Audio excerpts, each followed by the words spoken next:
Imagine a world where power is measured only by the blood you spill. A world where the gods demand terror, and the kings rule with a blade at your throat. Now, imagine one man, or perhaps one god, who stood in the center of that madness and said, "No more." They called him the Feathered Serpent, a creature that crawled the earth but possessed the wings of the heavens. To some, he was a myth. To others, he was a king named Topiltzin, who turned a wasteland into a golden empire. But history hides a deeper mystery. Why did the most powerful figure in ancient Mesoamerica suddenly vanish? Why did he choose exile over execution? And how did his message of peace become so dangerous that his enemies had to erase his name from the stars? This isn't just a biography of an Aztec deity. This is a blueprint for moral leadership in a world gone mad. This is the story of Quetzalcoatl, and it is time you learned why his legacy is the only thing that can save us today. Before he was the Feathered Serpent, he was a man born into chaos. Around 900 AD, in the heart of what we now call Mexico, a boy named Ce Acatl Topiltzin was born into a world of constant tribal warfare. His father, a great king, was betrayed and murdered by his own brother. His mother died shortly after. He was an orphan in a land that prized strength above all else. He didn't grow up in a palace. He grew up in the shadows, hunted by the very people who should have protected him. He was rejected by the warriors because he didn't crave the scent of blood. He spent his youth in the mountains, studying the stars, the plants, and the ancient scrolls. He was a weakling to the brutes, a dreamer to the killers. But while they were sharpening their spears, he was sharpening his mind. There comes a moment in every legend where the hero sees a door no one else noticed. For Quetzalcoatl, that moment came when he returned to his father's city, Tula. He didn't return with an army. He returned with a vision. He reclaimed the throne, but he didn't execute the traitors. Instead, he did something radical. He abolished human sacrifice. In a culture built on the ritual of death, he proposed a culture built on the ritual of life. He taught the people arts, agriculture, and metallurgy. He taught them that the highest form of sacrifice wasn't killing another person. It was sacrificing your own ego for the good of the people. Under his rule, Tula became the land of abundance. Legends say the corn grew as big as men and the cotton grew naturally in colors. For a brief moment, humanity glimpsed a paradise governed by wisdom over war.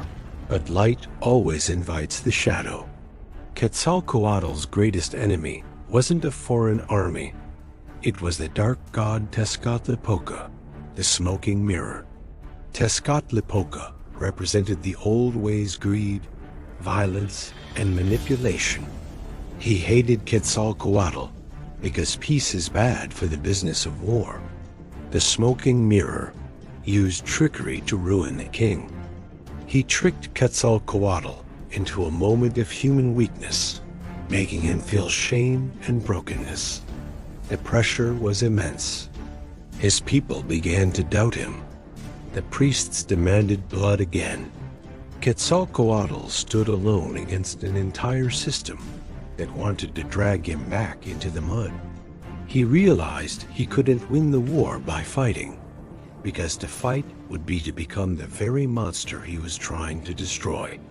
This is the part of the story that breaks your heart. Instead of starting a civil war that would burn Tula to the ground, Quetzalcoatl made the ultimate sacrifice. He walked away. He chose exile. He burned his palaces of jade and gold so no one else could possess them. He traveled to the coast, built a raft of serpents, and sailed into the rising sun. He chose to lose his crown to save his soul. He proved that true leadership is knowing when to step down so the truth can live on.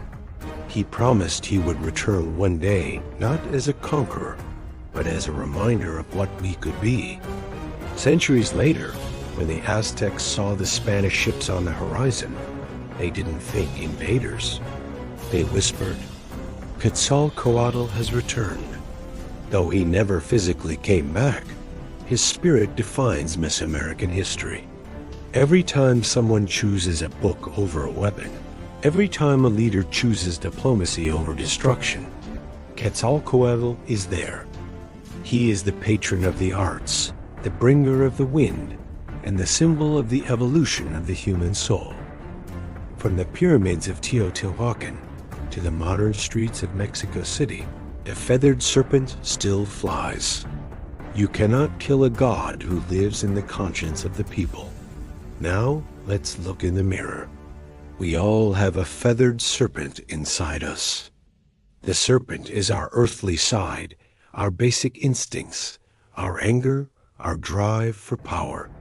The feathers are our spiritual side, our capacity for love, wisdom, and peace. Are you crawling in the dirt, consumed by the wars of your daily life? Or are you using your wings? Quetzalcoatl teaches us that moral leadership starts with the self. It's easy to be a warrior. It's hard to be a healer.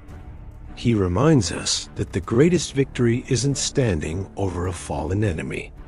It's standing up for a higher truth, even when the world turns its back on you. The sun sets over the ruins of Tula today, casting long shadows over the stone warriors that still stand guard. They look for a king who left over 1,000 years ago. But Quetzalcoatl didn't leave us. He just changed form. He is in the courage it takes to forgive.